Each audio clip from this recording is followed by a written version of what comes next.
హే praise lord, నా పేరు Anand. Welcome to the scripture together YouTube channel. ఈరోజు మనము కొరింథీయులకు రాసిన మొదటి పత్రిక 8వ అధ్యాయాన్ని కలిసి చదువుకుందాము.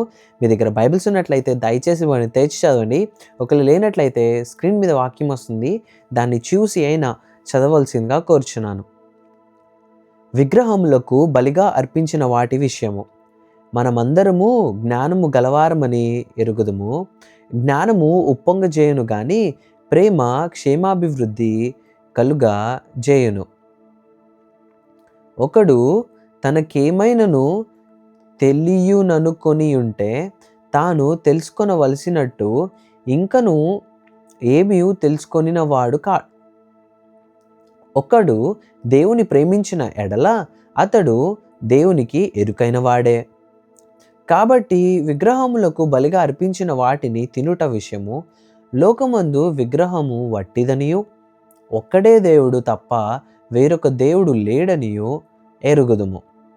దేవతలనబడిన వారును ప్రభువులనబడిన వారును అనేకులున్నారు.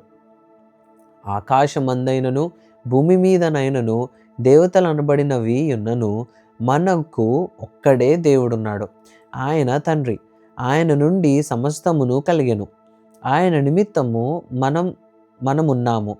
మరియు మనకు ప్రభువు ఒక్కడే, ఆయన యేసుక్రీస్తు. ఆయన ద్వారా సమస్తమును కలిగెను, మనము ఆయన ద్వారా కలిగిన వారము. అయితే అందరి యందు ఈ జ్ఞానము లేదు. కొందరిది వరకు విగ్రహమును ఆరాధించిన వారు గనుక తాము భుజించు పదార్థములు విగ్రహమునకు బలి ఇయ్యబడినవని ఎంచి భుజించుదురు. ఇందువలన వారి మనస్సాక్షి బలహీనమైనదై అపవిత్రమగుచున్నది. భోజనమును బట్టి దేవుని ఎదుట మనము మెప్పు పొందము. తినకపోయినందున మనకు తక్కువ లేదు, తినినందున మనకు ఎక్కువ లేదు.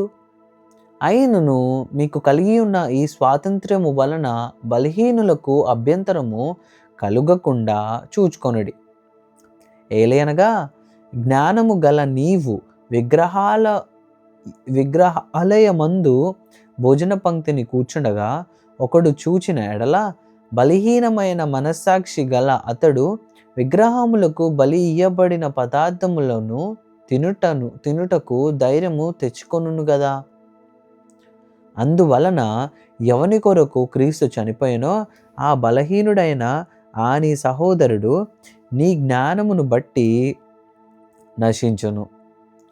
ఈలాగు సహోదరులకు విరోధముగా పాపము చేయుట వలనను వారి బలహీనమైన మనస్సాక్షిని నొప్పించుట వలనను మీరు క్రీస్తునకు విరోధంగా పాపము చేయువారగుచున్నారు.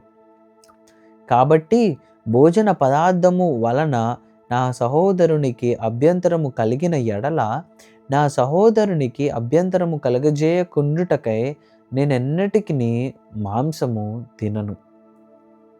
దేవుడిచ్చిన వాక్యము దీవించును గాక. ఆమేన్.